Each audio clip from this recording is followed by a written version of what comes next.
미주신경 이론이라는 거에 대해서 간단하게 좀 안내를 해드리려고 합니다. 좀 생소한 분들이 많을 거예요. 좀 가장 최근에 이제 좀 소개가 된 그런 이론이기도 하고요. 근데 이야기를 듣다 보면은 내 자신의 어떤 그런 반응이나 혹은 내 주변에 있는 사람들의 반응에 대해서 조금 더 잘 이해가 되지 않을까 싶습니다. 자, 우리 사람은요, 내가 의식적으로 관여하지 않더라도 어느 정도 자동적으로 좀 조절이 되는 그런 시스템들이 있습니다. 그걸 우리가 자율신경계라고 하는데요.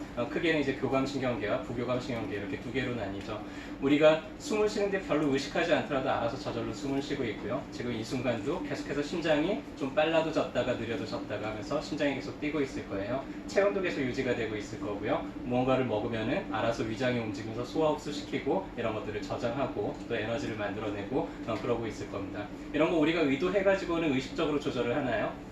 아니죠. 자동적으로 조절이 되고 있죠. 그래서 교감신경계는 척추 쪽, 흉추 쪽에서부터 요추 한 2번 정도까지 이제 나오고요. 그 다음에 부교감신경계는 미주신경하고 요 청골 쪽에서 나오는데 이 미주신경 한 가지가 거의 대부분을 조절을 할 정도로 상당히 중요한 역할을 합니다.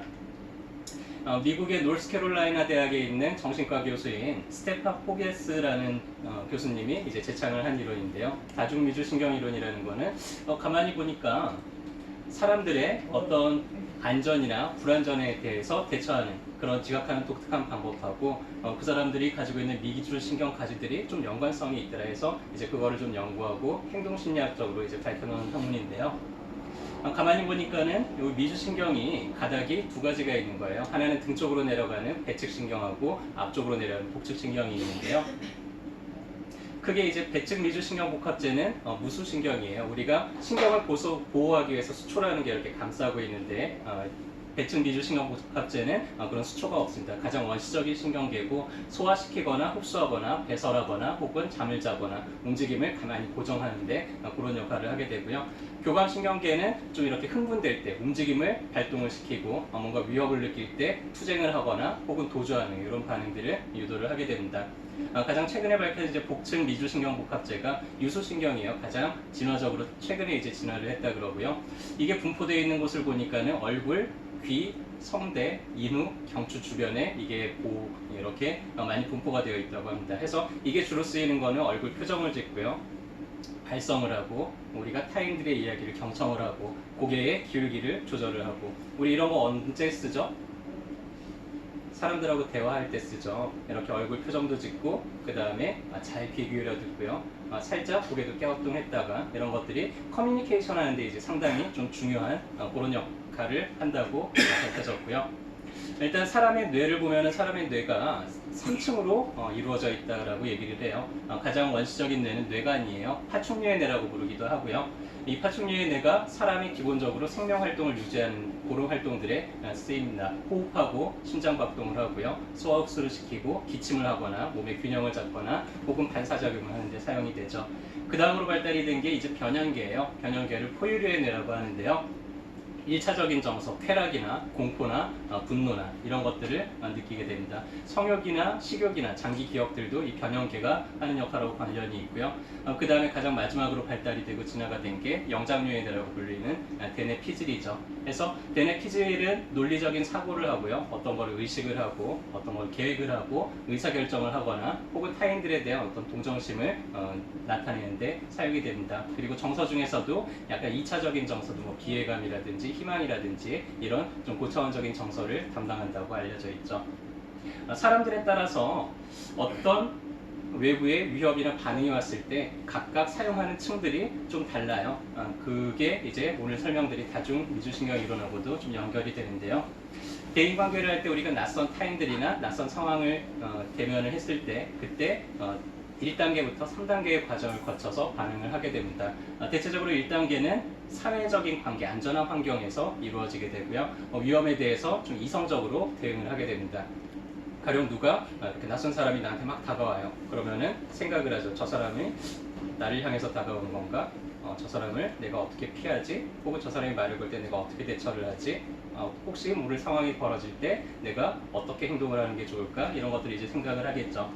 자, 2단계는 1단계에서 안전이 확보되지 않으면 이제 2단계 반응이 발동이 돼요. 2단계는 투쟁 도피 반응입니다. 교감신경계가 하는 역할이죠. 해서 내가 저 사람을 싸워서 이길 건지 아니면은 도망을 갈 건지 이런 거를 결정을 하게 됩니다.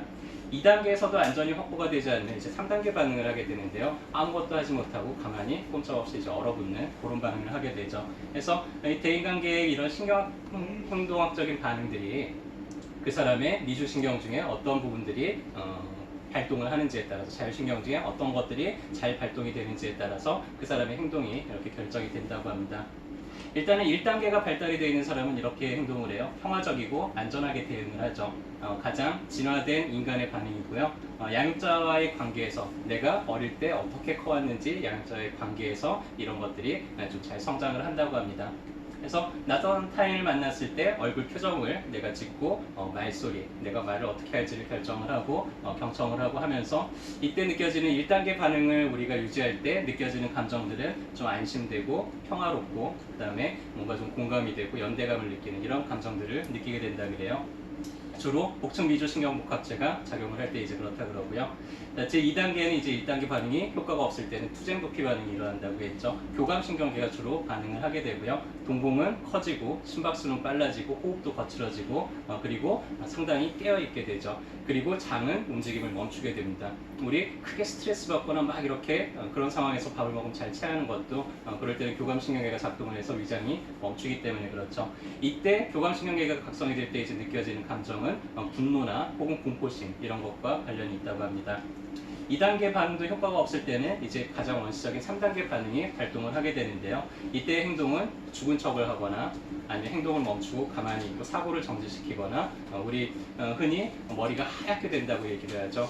그런 반응들을 불러일으킵니다. 이때 느껴지는 감정은 무력감이나 당황을 하게 되고요. 이때 주로 작용하는 건 배층 미주신경복합체가 반응을 하게 된다고 이야기를 합니다. 가령 예를 들자면 이런 거예요. 내가 열차를 타려고 기차를 타러 갔는데 기차를 제 시간에 타지 못하고 놓쳤어요. 그때 1단계 반응을 하는 사람들은 이성적으로 냉정하게 이제 대응을 하겠죠. 다음 열차는 언제 오는지 확인도 해볼 거고요. 혹시 기차를 말고 다른 수단으로 내가 갈 수 있는 방법은 뭐가 있는지 생각을 해보겠죠. 이제 2단계 반응을 하는 사람들은 이때 이런 식으로 반응을 할 거예요. 영문 나오라 그래! 안내를 똑바로 해줘야지. 누군가한테 화를 내거나 아니면은 몰라, 이건 내 책임이 아니야, 내 탓이 아니야 하면서 뭔가 이제 회피하려는 이런 반응들을 보일 겁니다. 3단계 반응을 보이는 사람들은 이 순간에 가만히 아무것도 못하고 그냥 당황하고 있을 거예요. 나 멘붕에 빠졌어. 그러고는 있겠죠. 그래서 각 사람들마다 이런 단계에서 보통 이제 1단계 반응을 하게 되는데 어떤 사람들은 2, 3단계로 바로 자동적으로 반응을 하는 사람들도 있어요. 우리 뇌가 3층 구조로 되어 있다고 그랬잖아요. 그 중에서 대뇌 피질이 우리 몸을 통제하고 조절을 하는 그런 역할을 합니다. 여러분들 안에도 뭔가 즉각적으로 반응하는 나도 있지만요, 그런 거를 통제하고 조절하는 나도 있을 거예요. 가령 여러분들 앞에 맛있는 케이크가 하나 있다고 한번 해봅시다. 그러면은 반응하는 나는 그걸 보자마자 군침을 흘릴 거고요. 손을 뻗어서 한 집 먹어볼까 하면서 이렇게 먹고 싶은 욕망이 불러일으켜질 거예요.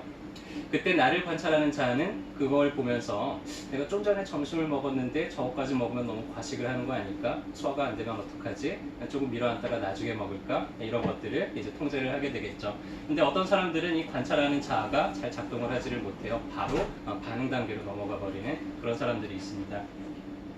주로는 어린 시절에 어떤 경험들을 해오면서 자랐느냐고 관련이 있다고 하는데요. 어렸을 때 자주 학대를 당하거나 혹은 방임이 되거나 혹은 좀 이지배를 당하거나 이런 경우에 1단계의 반응들이 잘 성숙을 하지 못하고 바로 반응하는 2, 3단계로 넘어간다 그래요. 여러분들 주변에도 아마 있으실 거예요. 뭐 별거 아닌 것 같은데도 화부터 버럭 내고 보는 이런 분들도 있을 거고요. 별거 아닌데도 너무나 당황하고 어쩔 줄 몰라하는 그런 분들도 분명히 있을 거예요. 이런 분들이 바로 2단계나 3단계 반응으로 바로 넘어가는 분들이죠. 우리 몸을 컨트롤하는, 통제하는 가장 중요한 기능이 전전두엽에 있다 그래요. 그래서 이 전전두엽이 계속해서 나를 바라보고 나를 관찰하고 내가 지금 무엇을 하는지, 지금 상황이 어떤지 이런 거를 파악을 하면서 이 순간에 가장 적합한 그런 방법들을 도출을 해내게 되는데요. 그래서 이 관찰하는 내가 내 안에 무수한 많은 감정들과 많은 반응들, 욕망들을 이제 컨트롤을 하면서 그러면서 여러분들이 인생을 성공적으로 살아가시게 될 거예요. 근데 이 관찰자가 켜져 있지 않은 순간에는 나도 모르게 너무나 즉각적으로 반응을 하면서 나도 모르게 감정적으로 대응을 하면서 나도 모르게 본능적으로 대응을 하면서 나중에 가서 왜 그때 그랬지? 그렇게 하지 않고 내가 좀 더 잘할 수 있었는데 이런 후회들을 하게 될 겁니다. 그래서 평상시에 계속해서 이 관찰하는 나 1단계의 반응들을 좀 잘 불러일으키기 위해서 연습과 훈련을 하는 게 좋겠죠. 그래서 이런 것들 관찰하는 나를 잘 성장시키기 위해서 누군가의 도움을 받아서 전문적인 사람들과 같이 상담을 한다든지 이렇게 또 다른 누군가로부터 나를 관찰하는 연습들을 같이 하는 것도 도움이 될 수가 있고요. 혹은 가만히 혼자서 내 마음속을 들여다보는 거예요. 고요한 상태에서 내 마음속에 어떤 감정들이 일어나는지, 어떤 생각들이 올라오는지, 어떤 반응들이 올라오는지를 가만히 지켜보는 이런 연습들을 하다 보면은 점점 그런 능력들을 키워나갈 수 있게 될 겁니다. 그래서 저희가 알려드릴 이런 내용들이요, 여러분들이 앞으로 조금 더 건강하고 조금 더 주변 사람들과 함께 행복하게 살아가는데 작은 보탬이 됐으면 좋겠고요. 다음 주에는 그거를 조금 더 나를 어떻게 관찰하는지 방법적인 측면으로 마음의 방 그리기라는 그런 연습을 같이 한번 해보도록 할 겁니다. 감사합니다.